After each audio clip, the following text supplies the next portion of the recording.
అందరికీ నమస్కారం. రాష్ట్ర ఐటీ అండ్ కమ్యూనికేషన్ శాఖ మంత్రి నారా లోకేష్ గారు ఉద్యోగస్తుల్ని నిరుద్యోగులుగా చేసే ప్రక్రియ ఏమైనా చేపట్టారా అనే అనుమానం మాకైతే చాలా స్పష్టంగా కలుగుతుంది. మేము అధికారంలోకి రావంగానే ప్రభుత్వ ఉద్యోగాలు ఇస్తామని ప్రగల్భాలు పలికి అధికారంలోకి వచ్చి నేడు వారు మంత్రిగా ఉన్నటువంటి శాఖలో అనేక విభాగాల్లో ఉద్యోగస్తుల్ని తొలగించేటువంటి ఒక దుర్మార్గమైనటువంటి ప్రక్రియకి శ్రీకారం చుట్టారా అనేటువంటి అనుమానం మాకైతే చాలా స్పష్టంగా కలుగుతూ ఉంది. చాలా స్పష్టంగా కలుగుతుంది. వందల మందిని యువతని నిరుద్యోగులుగా చేసే విధంగా నారా లోకేష్ గారు ఏమైనా నిర్ణయాలు తీసుకుంటున్నారా? ముఖ్యంగా ఐటీ అండ్ కమ్యూనికేషన్స్ విభాగంలో చాలా ప్రధాన శాఖ అయినటువంటి ఎపిటా, ఏపీ ఐటీఏ, అదేవిధంగా ఐఐజిటి, శాప్నెట్, ఈ ప్రగతి అండ్ ఆర్టీజీఎస్, అదేవిధంగా ఇన్నోవేషన్ విభాగాల్ని బడ్జెట్ లేదనేటువంటి సాకుతో ఆ సంస్థల్ని టార్గెట్ చేసి వీటి వల్ల ఉపయోగం ఏమీ లేదని ఈ సంస్థల్లో పనిచేసేటువంటి ఉద్యోగస్తుల్ని ఎమ్మటే టెర్మినేట్ చెయ్యాలని, అదేవిధంగా కాంట్రాక్ట్ అవుట్సోర్సింగ్ ఉద్యోగస్తులు వెంటనే తొలగించాలని ఈ శాఖల్లో పనిచేస్తున్నటువంటి 2-3 పర్మనెంట్ ఉద్యోగస్తుల్ని వేరే శాఖలకి బదిలీ చేసి ఈ శాఖలన్నింటినీ కూడా నిర్వీర్యం చేయాలని నారా లోకేష్ గారు ఆదేశాలు ఇచ్చారని, వారి ఆదేశాల మేరకే మరి ఈ శాఖలను చూస్తున్నటువంటి ఐఏఎస్ సౌరవ్ గౌర్ గారు ఇప్పటికే ప్రక్రియ చేపట్టారంట. ఏం అలాటప్పల సంస్థలు కావు. సౌరవ్ గౌర్ గారు విభజన చట్టంలోనే 9th and 10th షెడ్యూల్లో ఉండేటువంటి సంస్థలు. వీటికి బడ్జెట్ కేటాయించాలి. వీటి వల్ల చాలా ఉపయోగాలు ఉన్నాయి. ఏపీ ఐటీఏ కానీ, ఐఐజిటి కానీ, శాప్నెట్ కానీ, ఈ ప్రగతి అండ్ ఆర్టీఎస్ కానీ, ఇన్నోవేషన్ విభాగాలను కానీ ఇవన్నీ జగన్మోహన్ రెడ్డి గారు చాలా అద్భుతంగా కొనసాగించారు. బడ్జెట్ కేటాయించారు. ఉద్యోగస్తులకి చేదోడు ఓదోడుగా అండగా నిలబడ్డారు. మీకు ఏమి ఇబ్బంది వచ్చింది? ఈ రోజున అధికారంలోకి వచ్చి 100 days ప్రోగ్రాంలో మేము అన్ని అద్భుతాలు చేస్తామని చెప్పి 100 days ప్రోగ్రాంలో ఈ సంస్థల్ని మూసివేసేటువంటి ప్రక్రియ చేపట్టారా? ఎవరన్నా అభివృద్ధికి బాటలు వేసేగా నిర్ణయాలు తీసుకుంటారు. మీరు ఈ శాఖల్లో పనిచేసేటువంటి వందలాది మంది కాంట్రాక్ట్ అండ్ అవుట్సోర్సింగ్ ఉద్యోగస్తుల్ని తీసేసి నడి రోడ్డు మీద వేసేటువంటి ప్రక్రియకి శ్రీకారం చుట్టారా? ఐఏఎస్ సౌరవ్ గౌర్ గారు మీరు చేస్తున్నటువంటి ప్రక్రియకి ఆమోదం నారా లోకేష్ గారు ఇచ్చారా, లేకపోతే మీరే సొంతంగా నిర్ణయాలు తీసుకుంటున్నారా?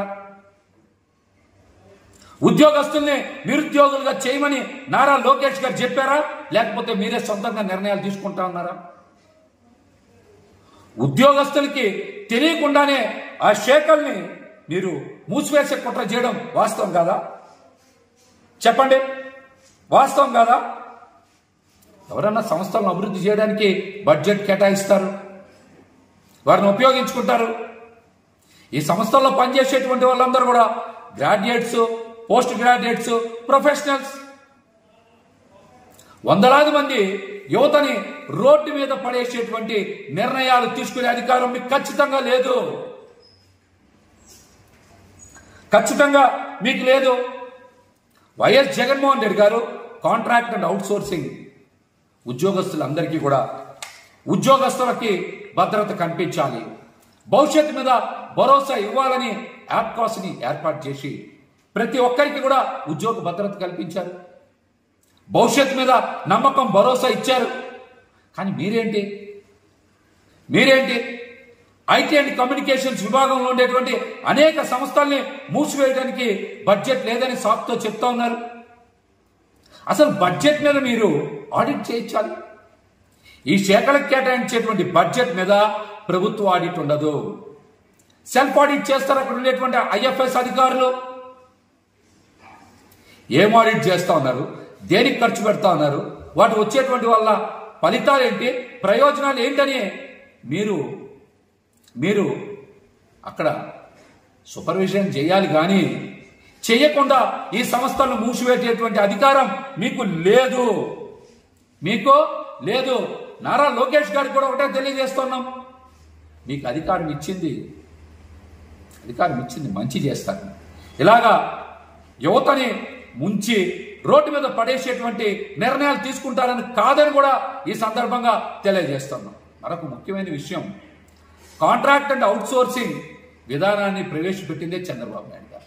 శాశ్వత ప్రాతిపదికన ఉద్యోగాలు ఇవ్వకూడదని, ఎప్పటికీ ఉద్యోగస్తులతో వెట్టి చాకిరీ చేయించుకొని శ్రమ దోపిడీ చేయించుకోవాలని, తద్వారా తన అనుకూల వర్గాలకి అయాచిత లబ్ధి చేకూర్చాలనే చంద్రబాబు నాయుడు గారు ఆ రోజున కాంట్రాక్ట్ అండ్ అవుట్సోర్సింగ్ విధానానికి శ్రీకారం చుట్టారు. అందుకు భిన్నంగా జగన్మోహన్ రెడ్డి గారు ఎప్పుడు పడితే అప్పుడు తొలగించే విధానం ఉండకూడదు, వారందరికీ కూడా భవిష్యత్తు మీద మంచి భద్రత ఇవ్వాలి, వారందరూ కూడా బాగా పనిచేయాలి అని ఒక కట్టుదిట్టమైనటువంటి భద్రతాపరమైనటువంటి చర్యలు తీసుకున్నారు. యాప్కాస్ట్ని ఏర్పాటు చేశారు. వారి జీతాలు కూడా శ్రమ దోపిడీ లేకుండా 18,000 ఇచ్చేటువంటి ఒక గొప్ప నిర్ణయాన్ని తీసుకుంది జగన్మోహన్ రెడ్డి గారు.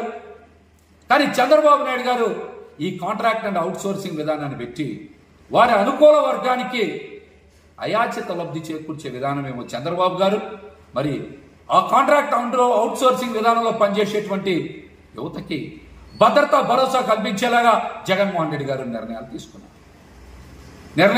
తీసుకున్నారు. లోకేష్ గారు కూడా మేము స్పష్టంగా తెలియజేస్తూ ఉన్నాం, ఖచ్చితంగా సౌరవ్ గౌర్ గారు తీసుకునేటువంటి నిర్ణయాలు మీ ఆదేశాలతో జరుగుతున్నాయా, మీ ఆదేశాలు లేకుండా జరుగుతున్నాయా అనే దాని మీద